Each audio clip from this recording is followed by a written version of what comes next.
Akhir-akhir ini sedang viral istilah ghosting ya.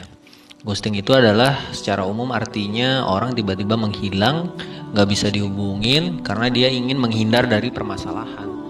Nah, secara umum memang permasalahan itu bukan hanya disebabkan karena hubungan asmara, tetapi kalau secara umum ghosting itu bisa dilakukan seseorang karena dia ingin menghindari masalah. Misalnya ketika ada masalah dalam hal pekerjaannya, dia merasa tertekan, masalah muamalah atau masalah lingkungan pergaulan dan sebagainya.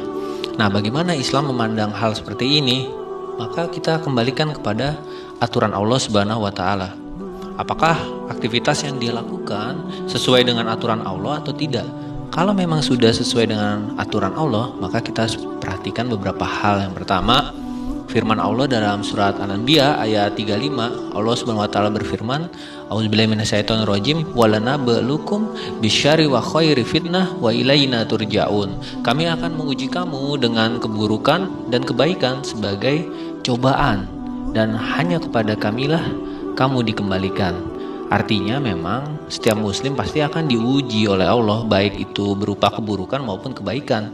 Sebenarnya ini merupakan cara Allah untuk menguji apakah seseorang itu termasuk orang yang sabar atau dia tetap istiqomah dalam ketaatan atau sebaliknya. Kemudian yang kedua, dia harus melakukan introspeksi karena Allah SWT berfirman, wa ma asobakum min musibatin fabima kasabat aidikum. Dan apa saja musibah yang menimpa kamu, maka adalah disebabkan oleh perbuatan tanganmu sendiri, di surat Asy-Syura ayat 30. Maka bisa jadi ujian tersebut atau kesulitan tersebut bisa jadi karena memang kesalahan kita pribadi, bisa jadi kita karena melakukan kemaksiatan. Nah, ketika kita introspeksi dan sadar telah melakukan kesalahan atau kemaksiatan, maka kita harus bertobat.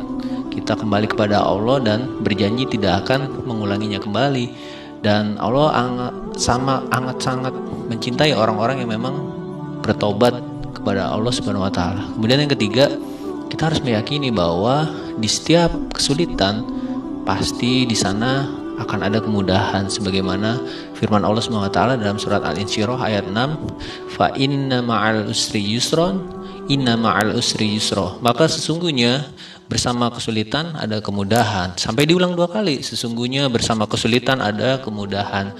Ayat ini untuk menguatkan kita bahwa yang namanya kesulitan itu sifatnya sementara. Ketika kita kembali kepada Allah, konsisten menggunakan aturan Allah, dan kita banyak istighfar, kemudian berikhtiar dan bertawakal terus, maka Allah akan memberikan kemudahan-kemudahan di kemudian hari. Semoga kita bukan termasuk orang yang ghosting atau menghindar atau lari dari masalah, karena sesungguhnya itu hanya menunda saja. Maka kita harus menghadapi, dan tentu saja kita dalam menghadapinya tetap